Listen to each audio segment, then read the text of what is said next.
chances. Push everything aside that's telling you no. You have the possibility to shape your identity, to construct and build your life into the power you can achieve. Nothing here is progress except you're the only thing that's holding you back. This is your time. The time where you take risks, you take chances, push everything aside that's telling you no. You have to construct and build your life into the power you can achieve. Nothing here is progress except you're the only thing that's holding you back. If you want to become successful in life, number one, you got to change your mindset. He said, you don't get in life what you want, you get in life what you are. Develop your communication skills, because once you open your mouth, you tell the world who you are. I believe that all of us are born unique, but most of us die copies. You got to find out, what is it that turns you on? What resonates with you? One of the things that I realized and what allowed me to become successful as a speaker, the speaking industry has been hijacked by people who speak to sell. And it's okay to do that and make money. I speak to change lives because somebody spoke and changed my life. So this is my passion. This is my drive. This is something that I feel in my heart. And so the key to that hunger-driven life is a heart-centered life. I didn't do what I'm doing for years because of my programming, because of the culture in which I was raised in. I would see other people with degrees and PhDs and MBAs and credentials I don't have, and I convinced myself I couldn't do it. But Mr. Washington, on that day, we became friends, and he taught me not only someone's opinion of you does not have to determine your reality. He said that you have to work on yourself, and you have to have an unstoppable attitude, and no excuse is acceptable, and you've got to make it a priority, a non-negotiable in your life, and hold a constant vision of what it is you want to achieve. See it accomplished and go all out. Find a way to win in spite of the setbacks, in spite of the disappointments, in spite of your failures.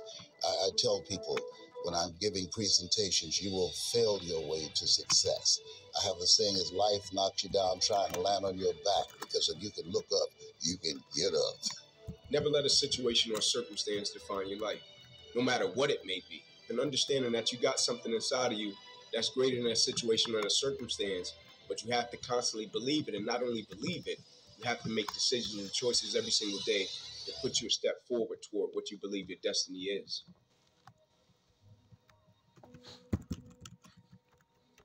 In life, it's a lot of moments and it's a lot of people that change and impact your life, right? Like, I don't believe it's just one moment and you say, this one moment just changed my life. Even though that moment may have, but it's going to be another moment that's going to shape and change your life as well.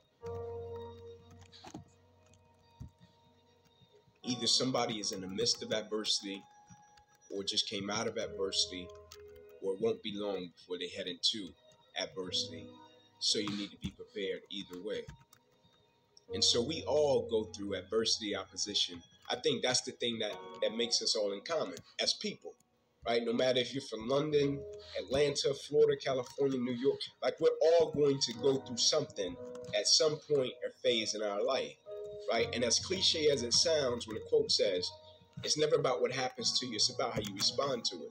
That's very true, right? But in the same sense, I think what's most important is, when we go through something, what's the perspective that we have of it, right? Because for most people, when you go through something, the person's natural perspective is, okay, what did I lose, right? What happened to me? Like, I took a loss, right?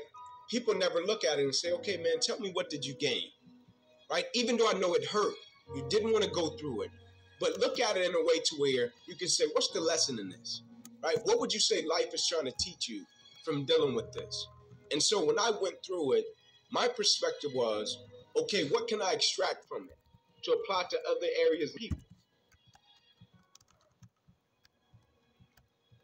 And I firmly believe the quicker you can shift your perspective self to others when you're in the midst of adversity, the quicker you'll get through it.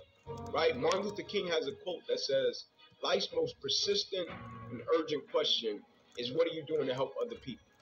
Now, I'm not telling you to not acknowledge your pain. I'm not saying that. I'm not telling you not to say, man, I'm going through this and it's hard. I'm not saying that.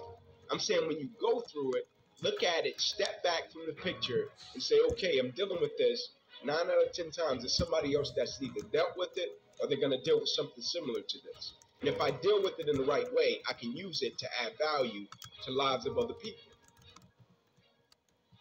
When you live a heart-centered life, deciding that you're going to live a life that will outlive you, you're going to live a life that counts, a life that will build a legacy and change the planet. You know, Horace Mann said, we should be ashamed to die until we've made some major contribution to humankind.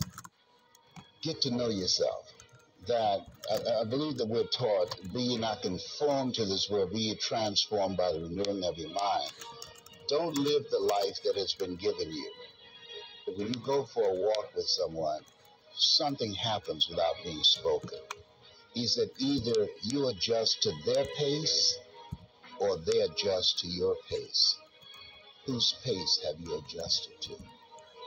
And so there are things that we pick up and we think that they're our choices, but they're choices that we've been programmed by life to do.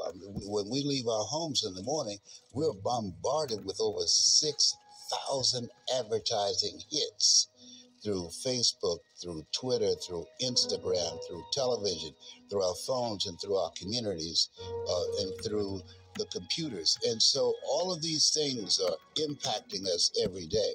So if you don't have a program for your mind, then your mind is going to be programmed. You'll find yourself doing things that you did not know and that they affected you, that they, through marketing techniques and strategies, that they will create a thirst within you. You've got to have someone that can see something in you that you can't see, that can take you to a place within yourself that you can't go by yourself. Stop overthinking everything so much. Realize that while you are trying to do a lot of things in your life at once and you are trying to be better than you were yesterday, also realize you don't have to try to do anything. You just have to do, and you just have to be. You have to understand the concept of you're not actually really doing anything, you're being done. Each and every day is an opportunity to get something from the day rather than just going through the day. But there are a lot of things that we can't always control. We can't always control the temperature outside. We can't always control what the birds are doing or what the fish are doing or what the animals are doing. But we can control what we're doing. We can control who we're hanging out with. So in a sense, we can get some control over the anxiety that we have. And the way that we're going to gain control over those things is to think about some of the hurdles that we may have, some of the things that are blocking us from making quick action. The reason that I think belief is important is because, like, when you're young or when you do something and you're a novice, right, and you start out doing it and you might think you can do something with it, or you might not. You might do it and it's being driven by your passion. And then somebody comes along that's a little bit older or even more experienced, and they can see it in a way that you can't see it, right? And so I think it's important with belief, because if a person believes in you in a way that you don't believe in yourself, you can rent that person's belief until you get strong enough to possess your own, right? And you use that person's belief to fuel you every single day, right? Because you can have a level of belief with what you're doing, but you can go back to a certain set of circumstances that tell you, nah, it's not going to happen. And so you rent that person's belief until you get strong enough to possess your own. Life is an adventure, and it's going to be a challenge. And get ready because you're going to fail your way to success. You're going to get slapped around by life. and don't spend time complaining about it and telling everybody 80% don't care and 20% glad as you. I think the number one thing that keeps people from being successful is their fear. A whole bunch of different forms, sometimes it's about the people around you and how they'll perceive you, because maybe you grew up in a household where things weren't accepted, or maybe your parents didn't accomplish things and then they put that kind of insecurity on you. These are the things that I feel like sometimes it prevents people from being who they want to be, because all it takes is somebody wanting to take a step, you know. And there are certain things that a lot of people in this world are sitting there thinking in their minds, and they're just not gonna do. Like, I used to always try to pull a lot of people and be like, you know what, you can do this, you can do this. But the people that hear that motivation over and over again, sometimes they take that step. Some people just have it in them early. It just starts, and they just get in the muscle memory of just doing things. There's so many things in our lives that we were scared about, but we're still here. We made it past all these things, and if you fail, so what? You start over, you do it again. But most people, that fear of failure is the thing that I think prevents them from like really being successful. And then also, it's like a lot of other things that are just difficult to do. When you tell people the answer to success, it's a lot of hard stuff. Let your success feel itself around you. Let it construct around you. You got to work hard, right? Nobody wants to hear that. Everybody wants a shortcut. Some people understand that. They appreciate the progress. If you tell people right now, hey, if you want to lose this many pounds, this is what you got to do. There's no short solution. But every time, there's still people out there selling whatever Herbalife treatment or whatever to try to get you the quick, short route, because people believe that, I'm going to do it the easy way. And there is no easy way. So when I tell people that, it's very blunt, it's very straight to it. You have to want to do it. But the best way I try to explain it is like, when you're chiseling in a rock, you can chisel for a long time. And you can chisel 100 times, 200 times, 300 times, and it won't break. You get to 5,000 times, it finally breaks. But all the work that you did is what made it break. It's not like the last one just broke it. You know what I mean? It takes that, but sometimes people don't want to start that journey. They don't want to get on the mission of becoming the best that they can be. Move away from your past and move toward a new purpose, a purpose that gives you the success you've always wanted, the success that leads you to a future you deserve. Bring your life into the direction you want, the direction to change your perception, your perspective. This is the power you've earned. Don't let yourself be taken by one more mistake. Don't let yourself slip from one more wasted opportunity. Have the confidence to take action. Have the confidence to appreciate the decisions you make every choice with the purpose to change, to improve. As a collective, a society, we all want simple things. We all want to succeed, to improve, to be better people. We all slip, but that's how life functions.